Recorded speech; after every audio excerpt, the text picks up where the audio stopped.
This episode is brought to you by TaxAct. Don't do your taxes alone. Join TaxAct's National Admin Night. Admin nights are social gatherings for getting through your to-do list. So get ready for a night of fun, finding deductions, and filing taxes with TaxAct, where you can file your federal and state return for just $49 through April 8. Let's get together and get them over with. Visit taxact.com/admin-night for details.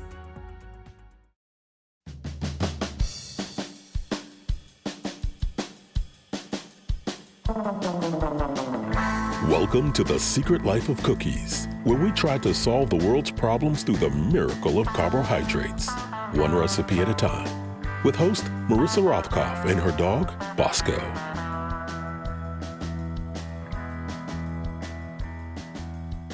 Hello there, and welcome to a special Thanksgiving episode of The Secret Life of Cookies. My guest is the inimitable Jill Wine-Banks, she who was a prosecutor at Watergate, general counsel for the Army, and fast forward to today, where she often graces MSNBC with her legal insight and, of course, her fabulous collection of pins. You'll notice in the middle of the podcast, I start going on and on about how air fryer grilled cheese is the greatest use for an air fryer that there ever was, next to eating pizza, of course, which is actually the greatest use of an air fryer and reason enough to actually purchase an air fryer. But I digress. Anyway, the conversation, I schwärm about how grilled cheese in the air fryer is the greatest thing to make, and then the conversation gets cut off and you never get to hear how to make a grilled cheese. So I promise to post the instructions on my Substack, where you will be able to find the instructions not only for that, but also the air fryer stuffed mushrooms that Jill and I make on the podcast today. And you can find it at marissarothkopf.substack.com. And if you forget, you can always go to Twitter as long as it's there, and you'll find the link there. You can also find me on Instagram and Facebook and Post and Mastodon. Oh, never mind. Anyway, enough. On with the show. And happy Thanksgiving. Here I am, a couple days before Thanksgiving, with the most amazing Jill Wine-Banks as my Thanksgiving guest this year. And it's a pleasure to have you here on The Secret Life of Cookies, and apparently the secret life of the Supreme Court, and the secret life of special counsels, and the secret life of so many things that are going on this week. Welcome. Nice to be with you. This is very exciting for me. I'm so excited to learn about my air fryer. I'm here to learn. Jill and I had a quick conversation before we started recording, and it involved me being the equivalent of the Butterball turkey line, but for air fryers. And you are the equivalent of the Butterball turkey line, but for legal commentary for Thanksgiving. So we both have big tasks ahead of us. I think yours is harder. Just for the folks playing along at home, you responded very positively when we talked about air fryer recipes. You were like, we need them.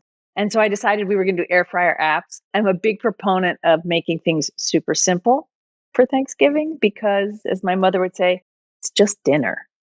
And I also think that there's so much food in the middle of the meal that we should keep these kind of simple. Are you going to a Friendsgiving this year, or family Thanksgiving? Friends, very dear friends, part of a group of political discussion people.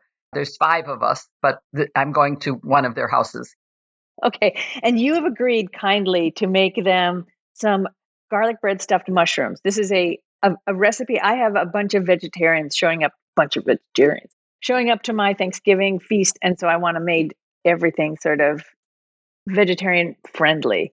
And also my daughter loves garlic bread, and she's coming home from college in about 15 minutes. And I wanted to give her garlic bread because that to me is the greatest food on the planet. Do you have a favorite Thanksgiving food?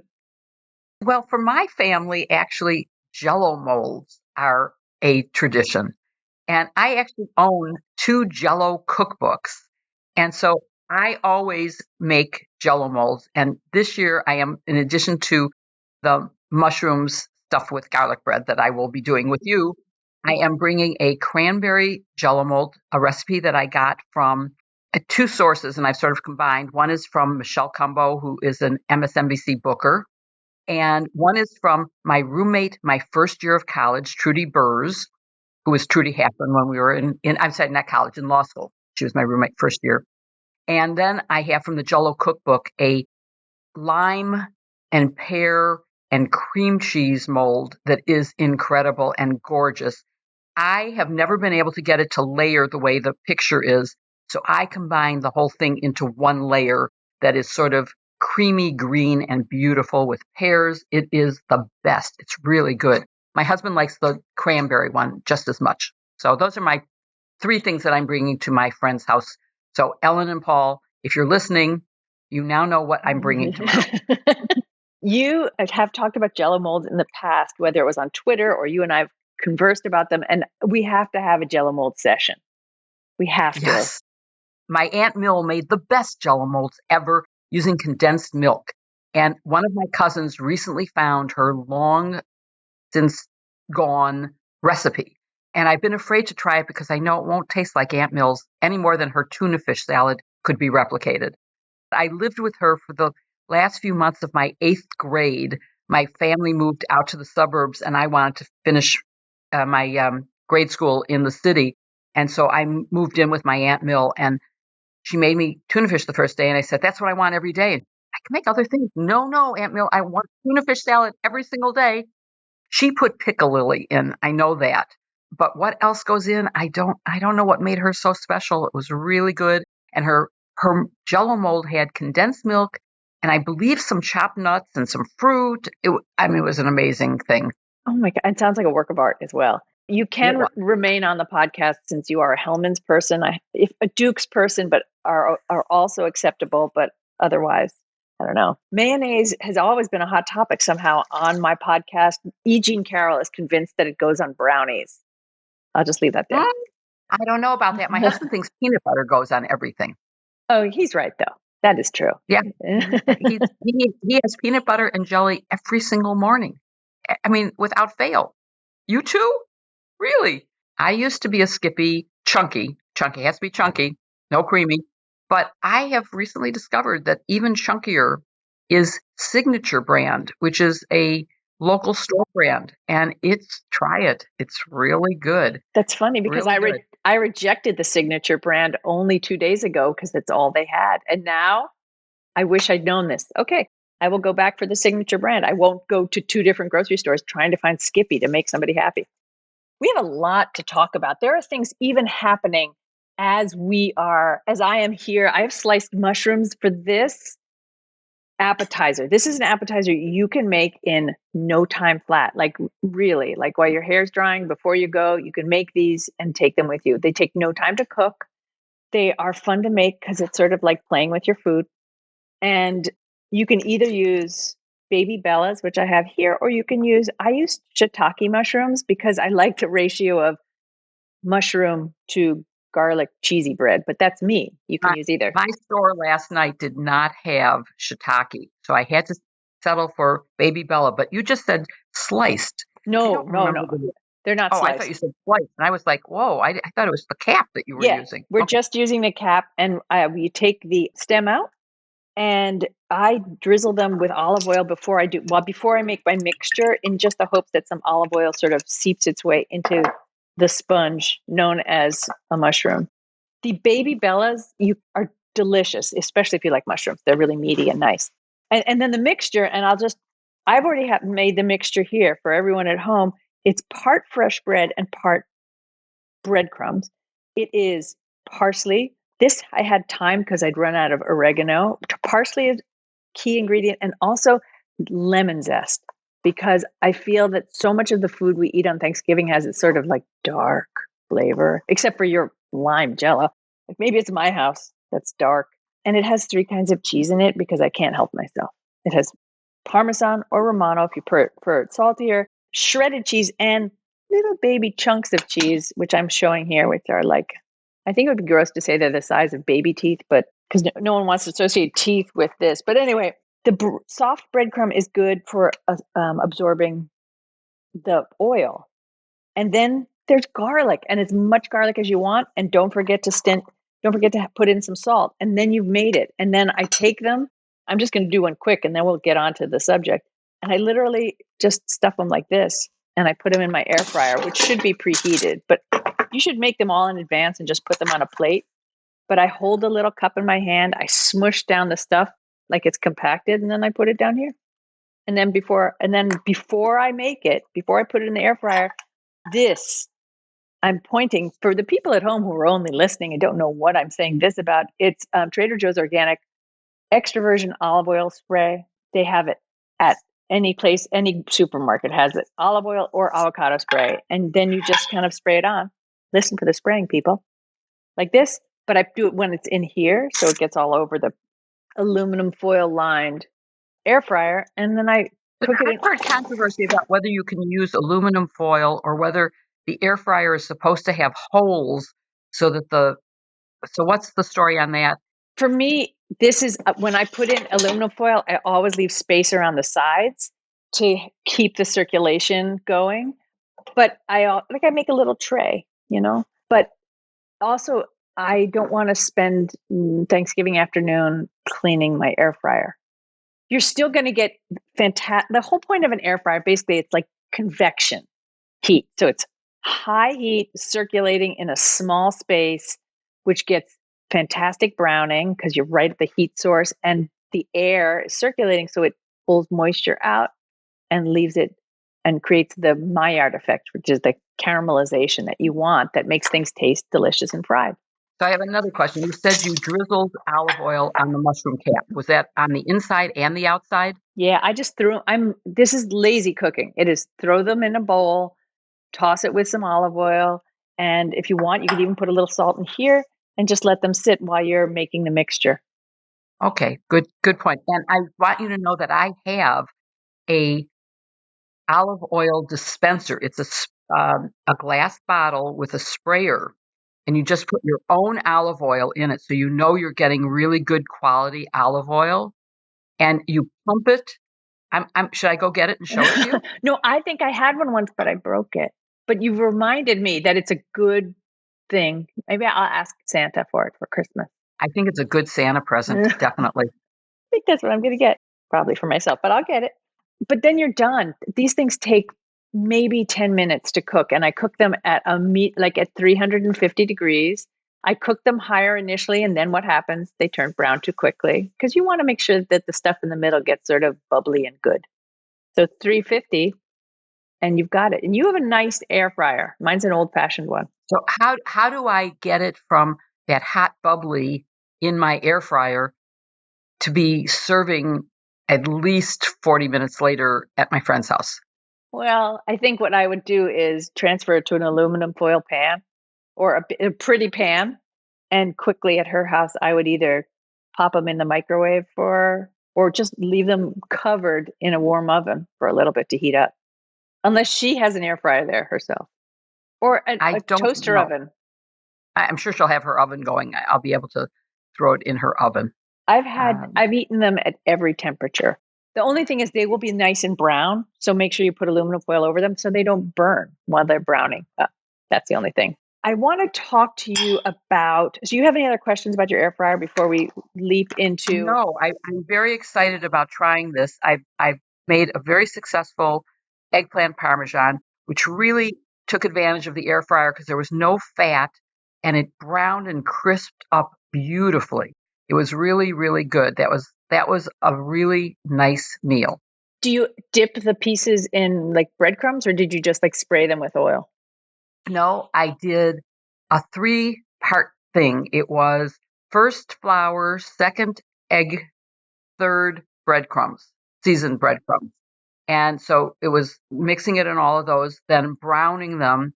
Then after they were browned and crisped up, I added marinara sauce and mozzarella. And there was Parmesan in the breadcrumbs. Sure. But how much time did that save you? Because like frying eggplant is tedious. Well, it's not just that it's tedious. I've never been successful at it. It always comes out either sort of mushy or it's not good. And this really was just the perfect crisp, hard, in a good way hard.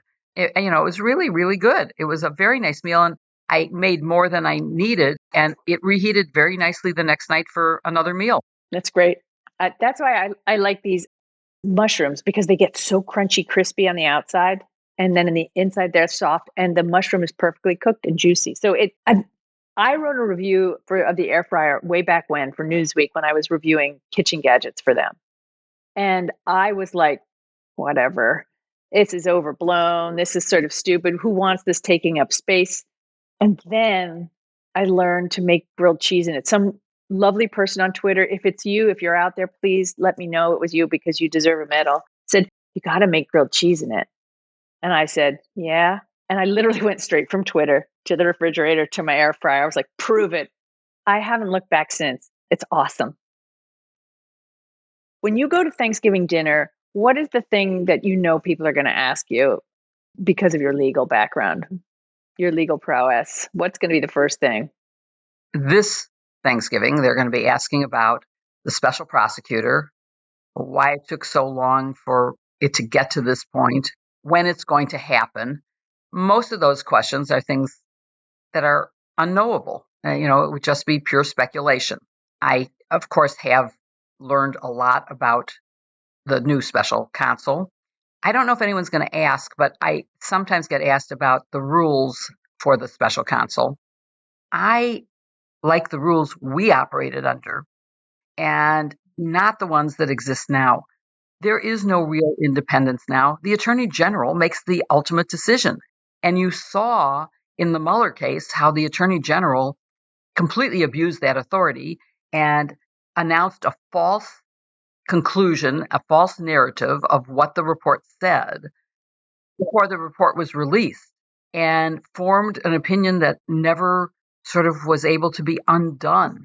And so in terms of, do I think there was a need for a special counsel? I do not. I think the Department of Justice could do the job.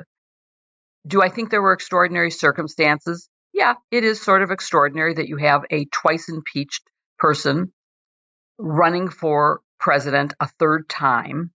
And the problem is that having a special counsel will not abate any criticism of this being political. It will not make a difference. And you saw that in the immediate reaction of Trump and all his acolytes. So I don't think it was necessary. I think that if Jack Smith had been brought on as just the head, brought onto the team at the Department of Justice as the head, it would have been a brilliant addition. He has amazing qualifications. I've never met him. I don't know him. But, just listening to the people who do know him, who have worked with him, wow, he's fabulous. He's prosecuted a former president, the president of Kosovo, and I think he's qualified to lead this team, which is being kept in place. And so my fear about losing time has sort of evaporated because I now see it as being much more like when Archie Cox was fired and we were in debate as to whether we had been fired, and we hadn't been. We had actually been moved to the Department of Justice, which was, of course, unacceptable. We were then moved back and a new special counsel was appointed. But we didn't lose a moment. We kept on doing our job the entire time. We thought about quitting in protest over the firing of Archie, and Archie said, don't give the president what he wants. He wants to get rid of you. You know the case, and you can do this. If you leave, someone else is going to have to start from scratch. That's the wrong thing. And so basically what's happening here is he's inheriting a staff that's already in place that knows the case. He has apparently already read a lot of material because there is an argument as we speak this very moment. There's an argument going on in the 11th Circuit, and the lawyers arguing it, have told the court that Jack Smith has reviewed our pleadings and has approved all of the arguments that we're making today. So he's already up to speed. So it's not going to cause any delay. It adds a level of value of his own experience. He's known to act quickly, to make very decisive, quick decisions. I think it's going to actually help to not have the person who has to run the entire Department of Justice, who has to be diverted from this case for thousands of other things, to have someone whose focus is only on getting this case done and done quickly. So I think it's a good thing. I think it's great to hear your positive thoughts about how competent Smith is, because I think some of us are a little shell-shocked still about what happened with Mueller. And we have a lot of PTSD about that. And it's nice to hear that we think that this man is kind of going to go forth unafraid. Well, there's two other advantages and differences. Mueller had an investigation of a sitting president and was bound by the Department of Justice Office of Legal Counsel that said you cannot ever indict him. This is a former president. There is no such rule. So he can be brought to, assuming the facts and the law line up as seems obvious from publicly available. And as my sister-in-law Joyce would say, but we have to remember that there could be exculpatory evidence that they at the department know that we in the public do not. I doubt that. If we had it, if it existed, it would have been leaked by his team, by Donald Trump's team.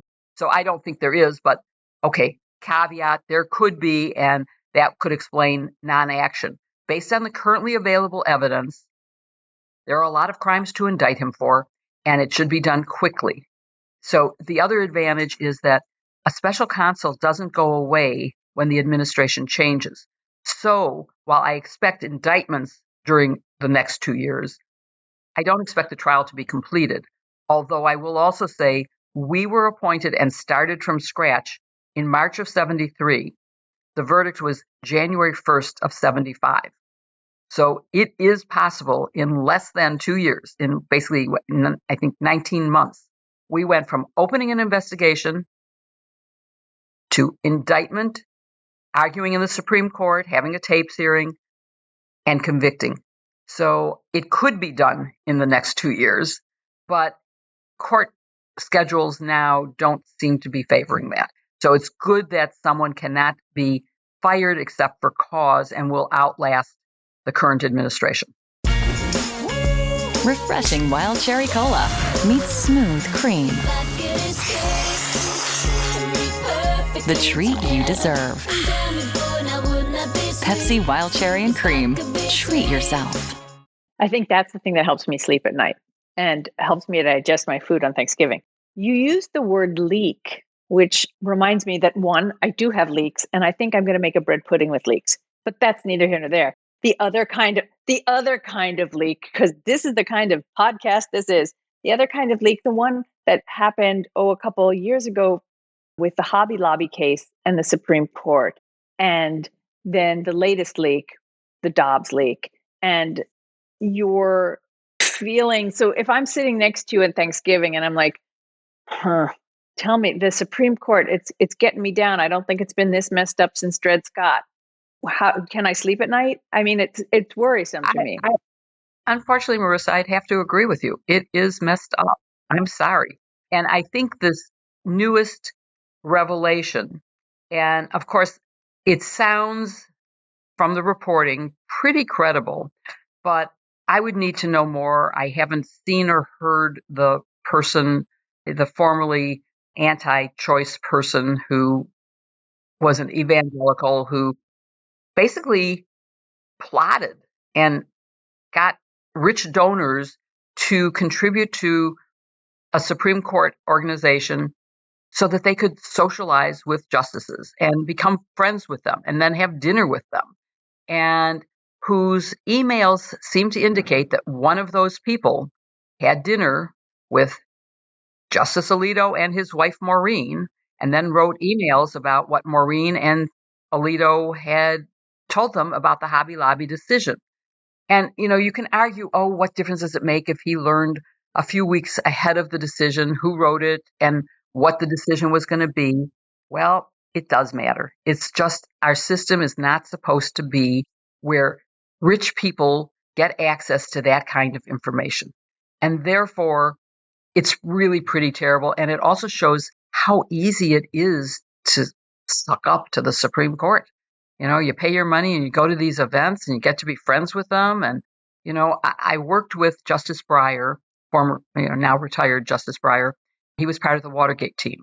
And I would never have had a conversation with him about anything pending in the Supreme Court.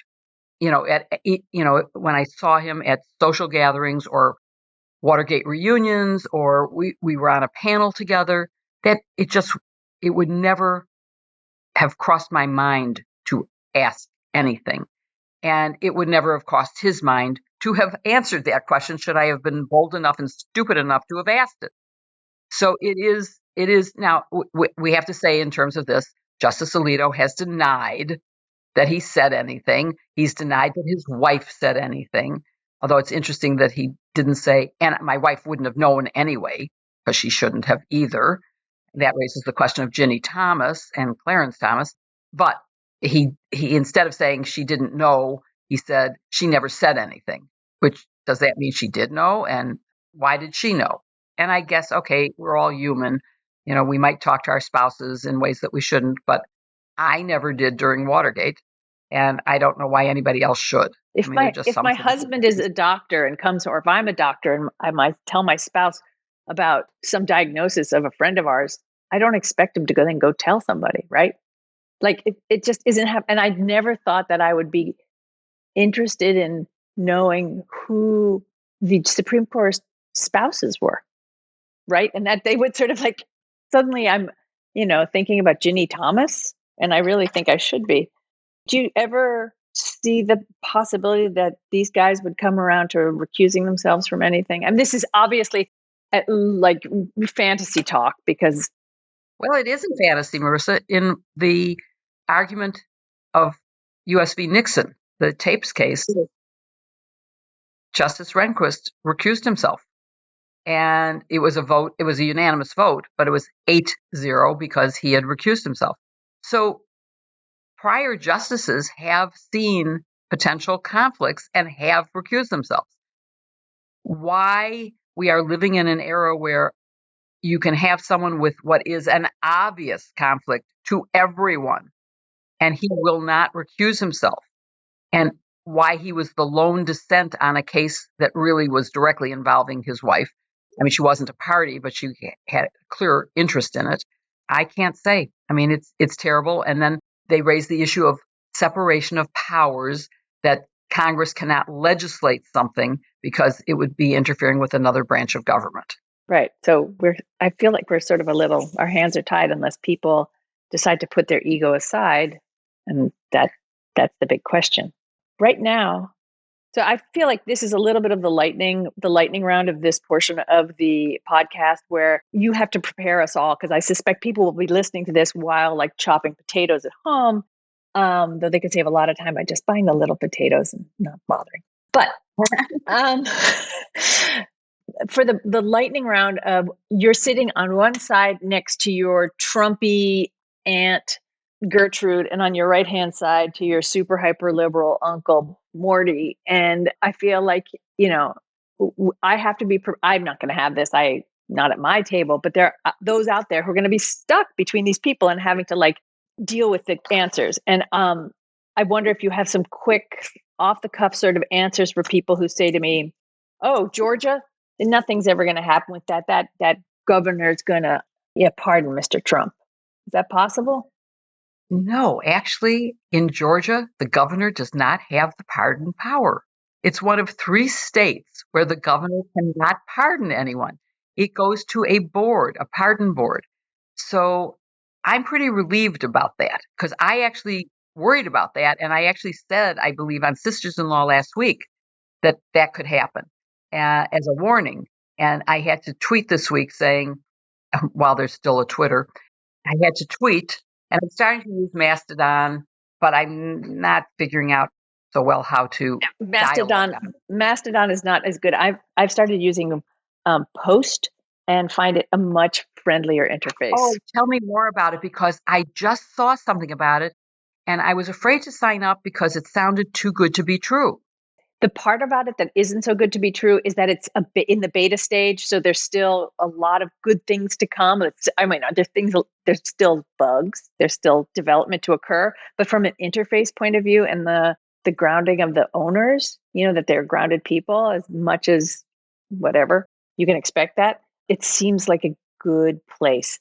That's all I can say. I know nothing more. This comes from my heart and a little bit of my experience creating website after website after website. So I'm going to try post then, because when I read about it yesterday, I thought, this does sound really good. But back to your question, I recently actually had a dialogue with a Trumper who was a college sorority sister of mine. And it was not a successful conversation from my point of view.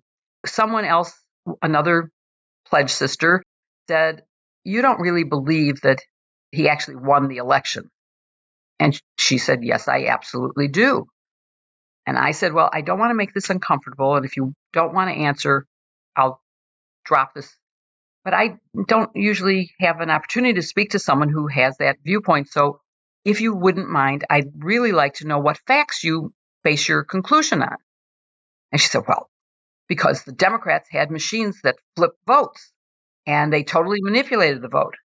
I said, "Well, you do know that there were 60 lawsuits brought and they were all dismissed, including by Trump appointed judges. And then the Republicans in Arizona hired the ninjas, and they actually ended up finding more votes for Biden than they did for Trump. And they were supposed to find them for Trump." And she said, "Well, I just don't believe any of that." So how do you have a conversation? There's no fact that she's willing to accept. And that's the problem. But the best advice I've gotten is from two sources. One was from Nick Kristof, and the other was from a librarian who writes children's books at the Evanston Library. And she has a new children's book out. And we were both on an author's program this week. And she said that there is a book called, and I've now read it, I'm going to have to get you the name. It's something about underwear, which is teaching children how to do critical thinking and how to analyze the sources of information and how to think about it. So her advice, basically, through this book for children, which I think applies to adults, is to start learning to analyze, what is the source of my information? Is it some 300-pound guy sitting on his bed tweeting, Right. or is it from a reliable source? Are there citations to the indictment or to some fact-based thing? But what Nick said is, there's always a way to come to some mutual agreement. Find that point and start from there. So, you can go through, well, okay, she's not willing to accept that there were no evidence of flipping votes. But maybe you could get to the point of, well, it's important that we all agree on the value of voting and we agree on the value of accepting that. And then you start talking about, well, what is the machine that you would believe in? And you start going from there. So finding a point of common ground is one way. The other is to talk about the weather. I mean, at your dining table, you really don't need that. It's a time of joy and being together. And I have another friend who has become a person who accepts at face value whatever is said on Fox.